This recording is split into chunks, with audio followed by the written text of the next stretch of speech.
પ્રાણ કંઠે આવી જાય તોય ભાગવત વેચીને પૈસા લેવાય નહીં.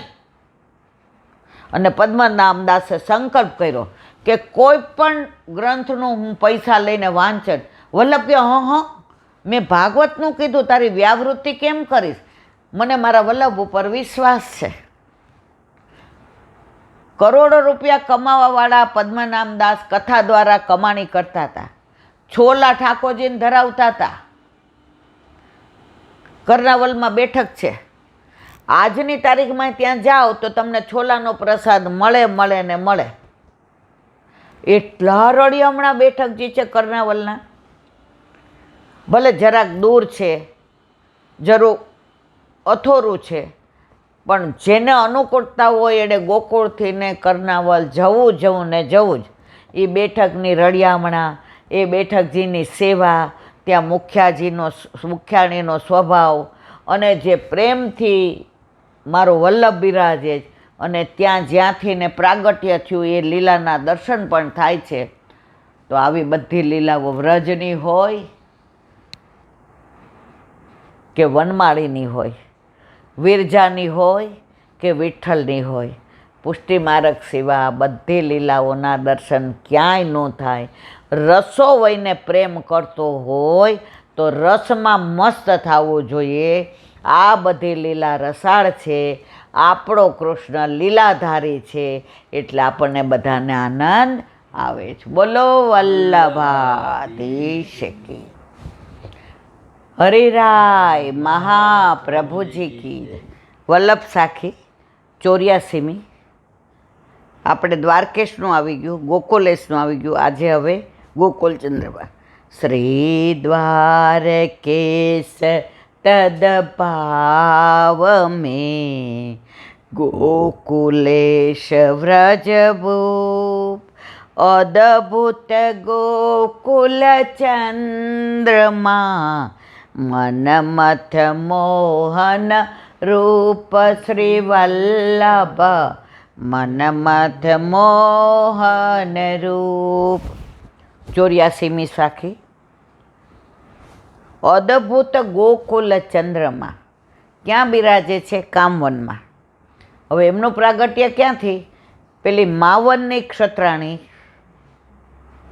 જળ ભરવા ગઈ બ્રહ્માંડ ઘાટમાં, તો 4 સ્વરૂપ એના ઓલામાં આવ્યા. ના પાડી, મારે પ્રમાણમાં પડવું નથી, મારા ઘરે વલ્લભ સાક્ષાત બિરાજે. વલ્લભે પોતાના ચરણારવિંદ કંકુની છાપ પધરાવી દીધી હતી કે જ્યારે તું મારી યારે વાત કરીશ ત્યારે હું તને જવાબ દઈશ. વલ્લભને પૂછવા ગયા, પાછા મારા ઘરે પ્રભુ પધારે, આ પછો મારે જોઈતા નથી, મારી આજ્ઞા છે, તું લઈ આવ. એ 4 સ્વરૂપ માવનની ક્ષત્રાણી લઈ આવ્યા અને વલ્લભ પધાર્યા ત્યારે પેલું સ્વરૂપ કયું? નવનીત પ્રિયાજીનું. એ કોના માથે પધરાવ્યું? ગજનધાવન. બીજું સ્વરૂપ ગોકુલચંદ્રમાં જ કોના માથે પધરાવ્યું? નારાયણદાસ બ્રહ્મચારી. ત્રીજું સ્વરૂપ લાડલેસજી દેવા કપૂર. અને ચોથું લલિત ત્રિભંગી જીયદાસ સુરી ઉપર. તો આ ગોકુલચંદ્રમાજીનું પ્રાગટ્ય ક્યાંથી છે? યમુનાજીનું. 11મું પદ યાદ કરો. 41 પદનું 11મું યમુનાજી નિધિ દેનહારી. આ બધા નિધિ ક્યાંથી પધારે છે? યમુનાજીની. 60-70 વર્ષ પહેલાં મેં સાંભળેલું છે, વાંચેલું નથી. જે વૈષ્ણવોને પાછળ ઠાકોરજી કોઈ સેવા કરવાવાળા ના હોય એ યમુનાજીમાં પધરાવી દેતા હતા. અને પછી કોઈ વૈષ્ણવના હાથમાં આવી જાય તો એ સ્વરૂપ પછી પુષ્ટ કરી અને પાછા પોતાના ઘરે. હમણાં એક જે 7-8 વર્ષ પહેલાંની વાત છે, લીલી પરિક્રમા કરી અને ગોકુળમાં મને લાગે પૂજન કરતા હતા. તો મને એક વૈષ્ણવે કીધું, સુંદર મજાનું લાલનનું સ્વરૂપ ગુસાઈજીના વખતનું, જે આમ કરીને જળપાન કરવા ગયા તો હાથમાં આવ્યું એ સ્વરૂપ, જે લઈને આમ હૃદયથી લગાવ્યો. અને પછી જે રેશમી યમુનાજીને ધરાવવા માટે પટકો લાવ્યા હતા શ્રીજી બાવાને, એની અંદર વીંટાળીને લઈ ગયા ઘરે કે આ ગુસાઈજીના વખતનું છે. તો યમુનાજી નિધિ દેનહારી. તો આ 4 સ્વરૂપ ક્યાંથી પધાર્યા? યમુનાજીમાંથી. કોને મળ્યા? માવનની ક્ષત્રાણીને. અને આ 4 વૈષ્ણવ માથે પધરાવ્યા. એમાં ગોકુળચંદ્રમાજી કોના માથે પધરાવ્યા?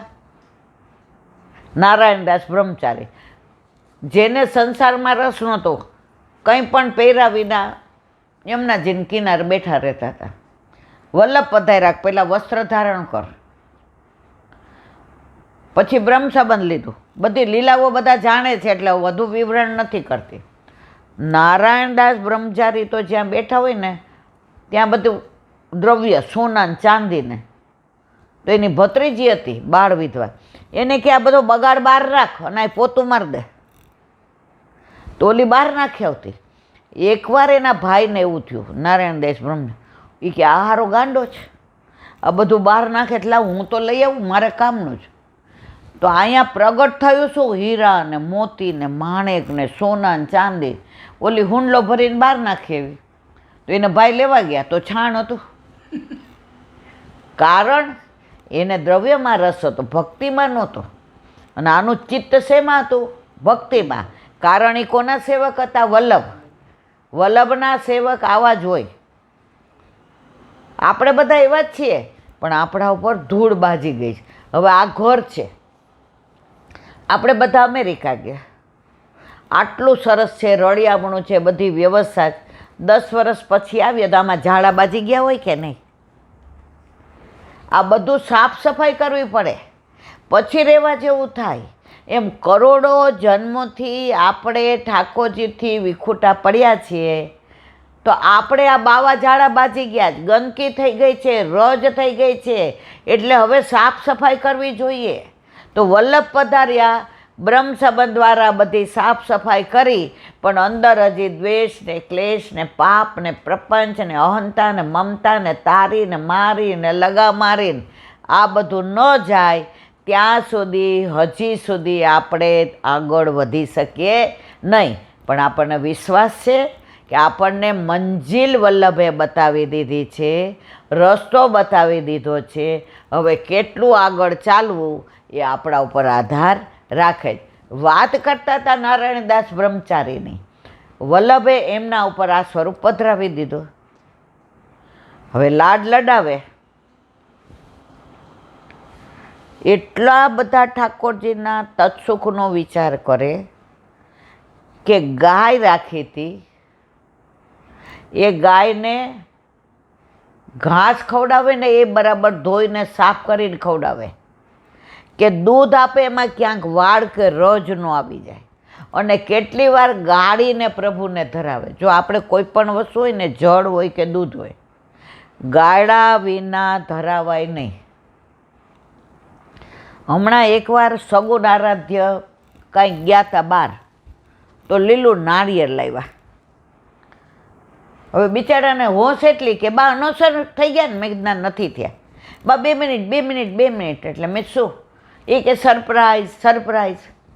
એટલે 2 જણાએ તપેલીમાં નાળિયેરનું જળ કાઢ્યું અને દેવા ગયા. મને તરત યાદ આવ્યું કે બા સત્સંગમાં કહે છે ગાળા વિના કાંઈ ધરાવાય નહીં. પછી એણે ગાળ્યું અને મને દીધું. મને કે બા જોઈજો ને અંદર કાંઈ છે દઈ દે. તો ઠાકોરજીને કોઈ પણ વસ્તુ તમે ધરાવો, ગાળા વિના ધરાવાય નહીં. જો કોઈ પણ સામગ્રી હોય ને શુદ્ધ કરો, સિદ્ધ કરો, સજાવો અને સમર્પો. કેરી લઈ આવો એટલે શુદ્ધ કરો, ખાસા કરો જલથી. સિદ્ધ કરો, સરસ છાલ કાઢો, ગોટલું કાઢો, ઠાકોરજીને ગમે એવા ટૂંક કરો. થાળીમાં સજાવો, આમ ઢગલો કરી દઈ, સરસ ચમચી મૂકો અને પછી સજાવીને પ્રભુને સમર્પો. એવી જ રીતે આપણે પ્રભુ સન્મુખ જવું હોય તો આપણે પ્રભુની સામગ્રી જ છીએ. શુદ્ધ થાય, સ્નાન કરી લેવાનું, સજાવાનો, સરસ કપડાં પહેરવાના, વાળ ઓળવાના. એક વૈષ્ણવ તો કે ઈલાબેન હું પાવડરે બરાબર છાંટું, સ્પ્રે કરું. મેં કીધું કાં? આ શરૂઆતમાં ઠાકોરજી પુષ્ટ કરાવ્યા. તો મને કહે મારા પ્રભુને આપણું શ્રીઅંગનું કહેવાય, આપણું તો શરીર કહેવાય. આપણે તો મળમૂત્રથી ભરેલો દેહ. આ તો વલ્લભે કૃપા કરીને ત્રિલોકના નાથને આપણને સ્પર્શ કરવા દે છે. તો હું તો સ્પ્રે કરું, પાવડરે કરું, અને પછી સરસ કપડાં પહેરી વાળ ઓળી અને ઠાકોરજી પાસે જાઉં. તો આટલી બધી ગોપી હોય એમાં ક્યાંક તો આપણા ઉપર દ્રષ્ટિ પડી જાય ને મને. મેં તો વાહ ભાઈ વાહ, બહુ સરસ. તો પહેલાં બધા અપરસમાં પેલું પહેરતા ને કરતા ને આ તે. હવે તો બધા સરસ મજાના. તો આપણે શુદ્ધ થયા, સિદ્ધ થયા, સજાવ્યા અને પ્રભુ સન્મુખ જાઓ. તારું રોજ રોજ મુખડું હસતું રે, અમને ગમતું રે, આ તો કહું છું રે કાનુડા તને ગમતું. પછી આપણી સામું ન જોવું હોય પણ જોવું પડે ને. તો આવા નારાયણદાસ બ્રહ્મચારી પ્રભુના તત્સુખનો વિચાર કરતા. એકવાર શૃંગાર કરતા હતા તો ઠાકોરજીને શેરો ધર્યો. ઠાકોરજી હાથ પકડી લીધો. એ કે શેરો મૂકી દે. એ કે કાં? એ કે તું કુંવારો છો, તે તો કોઈ દી શેરો ધર્યો નથી, એટલે તારા ભાવથી હું કોઈ દી શેરો નહીં ધરું. એટલે ગોકુલચંદ્રમાજી શેરો ધરતા નથી. તો એ સ્વરૂપ ક્યાં બિરાજે છે? કામવનમાં. આટલા બધા નિધિ સ્વરૂપ બિરાજે છે. એમાં ગોકુલચંદ્રમાજીમાં સવારે 9:30 રાજભોગની આરતી થાય અને છેલ્લો આંટો આવતો હોય ને ત્યાં ટેરો આવી જાય. તો એકવાર મેં પૂછ્યું, એક ભગવદીય વૈષ્ણવ ત્યાં દર્શન કરતા હતા. મેં કીધું આવું બધે તો નહીં હોતું, અહીંયા કેમ આવું છે? મને ક્યાંય બેસ. દેવકીનંદનજી આચાર્ય થઈ ગયા વલ્લભ વંશમાં. એકવાર બહાર પોઈઢા હતા ખાટલો લઈને. પેલા ક્યાં આવી લાઇટ ને પંખા હતા, અને આમ પંખા ઓલા કરે. હવે રાતના 12 વાગે ઊંઘ ઉડી.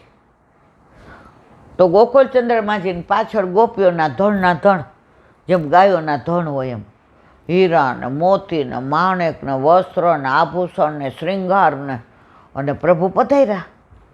સવારે આવ્યા 5 વાગે રાસલીલામાંથી. કામવન છે ને એ આધિ દૈવિક વૃંદાવન છે. અત્યારનું વૃંદાવન છે ને આથી ભૌતિક છે. ત્યાં આપણું કાંઈ નથી સિવાય બેઠક. હવે સવારે જાગ્યા તો વહુજીને કહ્યું, આજ રાજભોગ બેગી કર્યો, જલ્દી કરજો. કે કેમ? એ કે પછી કહું. ઠાકોરજીને જગાવી જલ્દી મંગળા શ્રૃંગાર અને રાજભોગ ધરાવીને પોઢાડી દીધા અનોસર. વહુજી કે બાવા ક્યાં જઈશો કયો? તો કે રાતના રાસમાં પધારે છે. એટલે આખી રાત શ્રમ લીધો હોય ને, એટલે અનોસર વહેલો કરી દઈએ તો પ્રભુને રાતના પાછો શ્રમ પડે નહીં. ગોકુલચંદ્રમાજીનું સ્વરૂપ રાસનું સ્વરૂપ છે.